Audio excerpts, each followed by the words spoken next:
അസ്സലാമലൈക്കും. ഇതൊക്കെയുണ്ട് വിശേഷം. എല്ലാവർക്കും സുഖം തന്നെയല്ലേ? എല്ലാ കൂട്ടുകാർക്കും സുഖം തന്നെയല്ലേ? എനിക്ക് പറയാനുള്ളത്, എന്നെ നിങ്ങൾ ഒരുപാട് ആൾ സഹകരിക്കുന്നുണ്ട്. പക്ഷേ നിങ്ങൾ സബ്സ്ക്രൈബ് ചെയ്യണം, എന്നെ ലൈക്ക് ചെയ്യണം. അതൊക്കെ നിങ്ങൾക്ക് അത്ര പണിയുള്ള ഇതൊന്നല്ലല്ലോ. ഒരാൾക്ക് സഹായം ചെയ്യുന്നതെന്ന് ഞാൻ ഇതൊക്കെ ഉണ്ട്. ഇഷ്ടമുണ്ടെങ്കിൽ നിങ്ങൾ ചെയ്യല്ലോ, ചെയ്യുക. നിങ്ങൾക്ക് ചെയ്താൽ അക്കോണം ഉണ്ടാവും. ഒരാളെ നിങ്ങളോട് പറയേണ്ടിട്ടുണ്ടെങ്കിൽ അത്രയായതുകൊണ്ടല്ലേ നിങ്ങളോട് പറയുന്നു. നിങ്ങൾ എനിക്ക് സബ്സ്ക്രൈബ് ചെയ്യുക, എനിക്ക് ലൈക്ക് ചെയ്യുക, എന്നെ സപ്പോർട്ട് ചെയ്യുക. എല്ലാവരോടും ഞാൻ ചെയ്യുന്നു പറയുക. ഓരോരുത്തരെ പ്രതിസന്ധി ഓരോരുത്തർക്ക് മാത്രമല്ല അറിയാൻ പറ്റും, അല്ലേ? അതുകൊണ്ടാണ് ഞാൻ നിങ്ങളോട് പറയുന്നത്, നിങ്ങളൊക്കെ സപ്പോർട്ട് ചെയ്യാം. പിന്നെ എന്തൊക്കെയുണ്ട് വിശേഷം?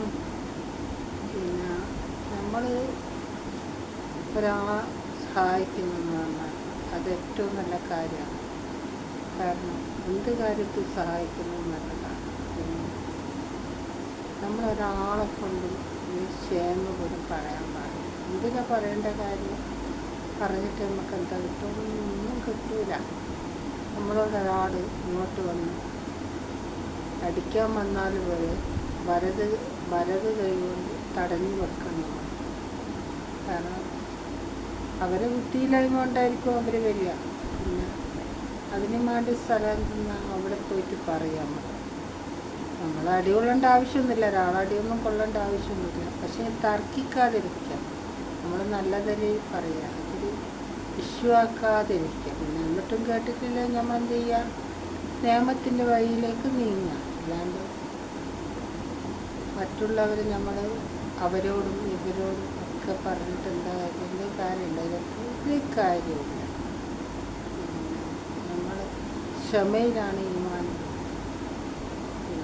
ഞാൻ നിങ്ങളുടെ മുമ്പിൽ വന്ന് സംസാരിക്കും, നിങ്ങളത് കേൾക്കുന്നു, അല്ലേ? അതൊരു ക്ഷമയല്ല. എല്ലാന്ന് പറയുന്നത് അതൊരു ക്ഷമയാണ്, അതൊരു ക്ഷമയാണ്. അതുകൊണ്ട് നിങ്ങളെല്ലാവരും എന്നെ സപ്പോർട്ട് ചെയ്യണം. എനിക്ക് ലൈക്കും വ്യൂസും ഒക്കെ തരണം. Okay, hi.